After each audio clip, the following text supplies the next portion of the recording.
అపోస్తుల కార్యాలు 13వ అధ్యాయం 22వ వాక్యం. తరువాత అతను తొలగించి దావీదు వారికి రాజుగా ఏర్పరచెను. మరియు ఆయన, నేను యేసై కుమారుడైన దావీదును కనుగొంటిని, అతడు నా ఇష్టానుసారుడైన మనుషుడు, నా ఉద్దేశ్యములన్నీ నెరవేర్చునని చెప్పి అతను గురించి సాక్ష్యమిచ్చాను. బిగ్గరగా స్తోత్రం చెప్పగలరా? హల్లెలూయా. ఇది మనం చాలాసార్లు చదువుకుంటున్నాం.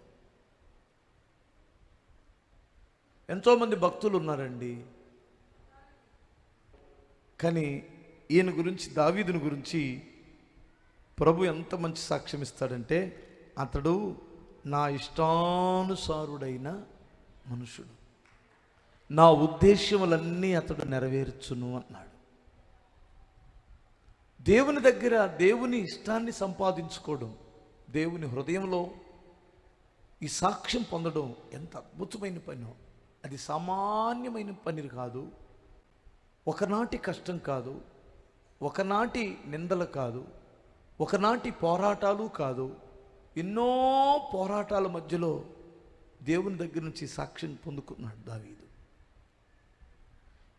ఎన్నో శోధనలు, ఎన్నో భయంకరమైనటువంటి పోరాటాలలో దేవుడు ప్రతి అంగుళం, ప్రతి క్షణం అతను పరిశీలించి ప్రతిదీ దేవుడు ఏమనుకుంటాడో అదే చేస్తాడు దావీదు. ఒక మనుషుడు ఎలా ఉండాలని దేవుడు కోరుకుంటాడో అదే చేస్తాడు దావీదు. దేవుడు ప్రతి క్షణం మనతో మాట్లాడేవాడు కాదు, ప్రతి క్షణం మాట్లాడి నడిపించేవాడేం కాదు. కొన్ని విషయాలు మనతో మాట్లాడుతారు దేవుడు. వాక్యం ద్వారా మాట్లాడవచ్చు, కళల ద్వారా మాట్లాడవచ్చు, దర్శనాల ద్వారా మాట్లాడవచ్చు, స్వరము ద్వారా మాట్లాడవచ్చు, కానీ ఇక పొద్దుగూకులు మాట్లాడేవాడు కాదు. కానీ దేవుడు మాట్లాడపోయినా కొన్ని విషయాలలో దేవునికి ఉద్దేశాలన్నీ నెరవేర్చాడని ప్రభు సాక్ష్యం ఇస్తాడు. చూడండి ఒకసారి, నువ్వు ఎవరి ఉద్దేశాలు నెరవేరుస్తున్నావు? ఇప్పుడు దేవుని ఉద్దేశాలు వేరు, నీ ఉద్దేశాలు వేరు.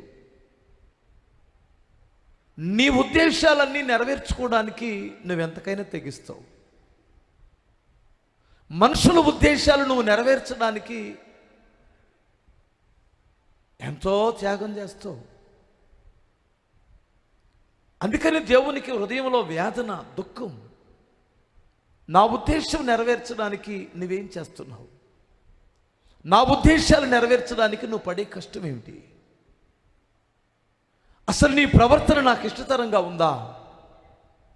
ఒకసారి ఆలోచించుకుందా. నేను నువ్వు సాటును మాట్లాడే మాటలు నాకు కొన్నిసార్లు అసహ్యం వేస్తుంది. నీ హృదయంలో తలంచే తలంపులు కూడా చాలా అసహ్యకరంగా ఉన్నాయి. అదే దావీదు ఒక మాట అన్నాడు, దేవా, రాత్రి కాలంలో నా మంచం మీద నేను పడుకుంటాను కదా, నిద్రపోతాను కదా, నా హృదయాన్ని మీరు పరిశీలించండి. నా దేవుడు నా హృదయాన్ని పరిశీలిస్తే ఆయనకు ఆయాసకరమైనది ఏది నాలో ఆయనకు కనిపించలేదు. అద్భుతమైన మాట. తనకు ఆయాసకరమైన విషయాలు ఏది నాలో కనిపించలేదు. దేవుడు ఒక దగ్గర సాక్ష్యం ఇస్తాడు, బెత్షెబా విషయంలో తప్ప దావీదు అన్ని విషయాలలో నా హృదయానుసారుడుగానే బ్రతికాడన్నాడు. బెత్షెబా విషయంలో తప్ప ఏ విషయంలో కూడా నాకు దుఃఖాన్ని కలిగించలేదు దావీదు. ఈరోజున మనం ఎన్నిసార్లు దుఃఖాన్ని కలిగిస్తామో. దేవుని దగ్గర ఇష్టాన్ని పొందుకోవడానికి బదులు మనుషుల దగ్గర ఇష్టాన్ని పొందుకోవాలని, మనుషుల ఇష్టాన్ని సంపాదించుకోవాలని ఎంత ప్రయాసపడతామో, ఎంత తపన పడిపోతామో. అసలు దేవుడు నా పక్కనే ఉన్నాడనే సంగతి కూడా మర్చిపోతాం. మనుషుల దగ్గర వాగేస్తూ ఉంటాం. ఎందుకంటే వాళ్ళ ఇష్టం కదా మనకు కావాలి, వాళ్ళ దగ్గర కదా మనం అభిమానం సంపాదించుకోవాలి.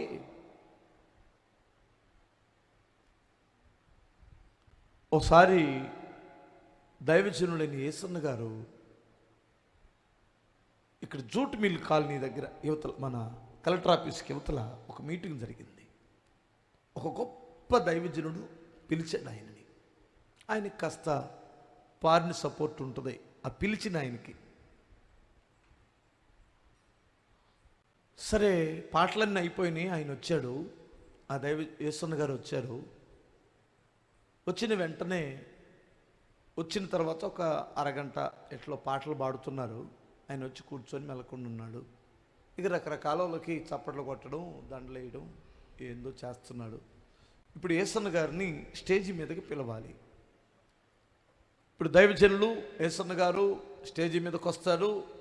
ఆయన నాకు సుపరిచితులు, అది ఇది అని చెప్పి ఆయన గురించి పొగిడి గణపరిచి, ఇప్పుడు అందరూ చప్పట కొట్టాలి కొట్టాలి, యేసన్న గారికి చప్పట్లు కొట్టాలి, కొట్టో కొట్టో కొట్టో కొట్టో కొట్టో అని కొట్టించారు.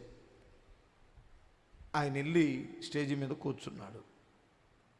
మైక్ ఇచ్చినప్పుడు అప్పుడు చెప్పాడు. మైక్ వెంటనే ఇచ్చారు. మైక్ తీసుకొని, సహోదరులారా, అన్న మనుషుల్ని సంతోషపెట్టుట్లో, మనుషులకు చప్పట్లు కొట్టించి గణపరచడంలో మంచి ఎక్స్పీరియన్స్ ఉంది అన్నకి. నాకు యమా కొట్టుడు కొట్టారు మీరు చప్పట్లో. ఇప్పుడు దాకా కొట్టింది నాకు, అదే ఇంతకు ముందు వాళ్ళకి, ఇప్పుడు నాకు కొట్టారు చప్పట్లు. ఇప్పుడు ఒక్కసారి దేవునికి కొట్టండి చప్పట్లో అన్నాడు. అక్కడ అన్న మాటలే బాయ్. దేవునికి కొట్టమనేసరికి దేవునికి కూడా కొట్టారు. అప్పుడు ఏమన్నాడంటే, నేను ఫస్ట్ నుండి దేవుణ్ణి గణపరుస్తాను, దేవునికి చప్పట్లు కొట్టిస్తాను, అన్న మనుషులకు కొట్టిస్తాడు చప్పట్లు. అందుకని ఆయన అలా ఉన్నాడు, నేను ఇలా ఉన్నాను అన్నాడు. అర్థమైందిగా? నీ మనసులో మనుషులను ఎలా సంపాదించుకోవాలి, మనుషులను ఎలా సంతోషపరచాలి, మనుషులను నేను ఎలా మెప్పించాలి, ఇదే కదా నీ తపన, ఇదే కదా నీ ఆలోచన. అసలు ఎలా కథల్లాలి, ఎలా కథల్లితే మనుషులు నన్ను మెచ్చుకుంటారు. చెత్త పక్కన పడేయండి. మనుషులు నిన్ను మెచ్చుకున్నా మెచ్చుకోకపోయినా నీకు దేవుని హృదయంలో స్థానము దొరికితే ప్రపంచము తల్లక్రిందులైనా నీ పక్షాన దేవుడు యుద్ధము చేస్తాడు. మనుషులు నువ్వు ఎవరి మనసులో స్థానము సంపాదించుకున్నావో వారు నిర్దాక్షిణంగా నిన్ను విడిచిపెట్టేస్తారు. నీకు సహాయం చేసేవాడు ఎవడూ లేడు. నువ్వు దేవుని స్థానంలో కానీ, నువ్వు దేవుని హృదయంలో కానీ స్థానం సంపాదించుకుంటే ఆత్మీయులందరూ నీ పక్షానే ఉంటారు, పరిశుద్ధులందరూ నీ పక్షానే ఉంటారు. భక్తిహీనుల హృదయంలో నువ్వు స్థానాన్ని సంపాదించుకోవాలని కాదు నీ ప్రయత్నం, చివరికి ఎందుకు పనికి రాకుండా పోతావు. ఇక్కడ ప్రపంచమంతా ఒకటైంది, దేశమంతా ఒకటైంది. దావీదు అడవి పాలయ్యాడు. అడవిలో దేవుడు తన పక్షాన ఉన్నాడు. ఎందుకంటే దేవుని ఉద్దేశాలు నెరవేర్చే మనుషుడిని దేవుడు కాపాడుతాడు. దేవుని ఉద్దేశాలను నెరవేర్చాలని తపన పడుతున్నటువంటి వాడిని దేవుడు హెచ్చిస్తాడు. నీ ఉద్దేశాలు కాదు, నా ఉద్దేశాలు కాదు, దేవుని ఉద్దేశం నెరవేర్చాలి, నేను దేవుని ఆలోచన నెరవేర్చాలి అనుకున్నటువంటి వాడిని దేవుడు దీవిస్తాడు.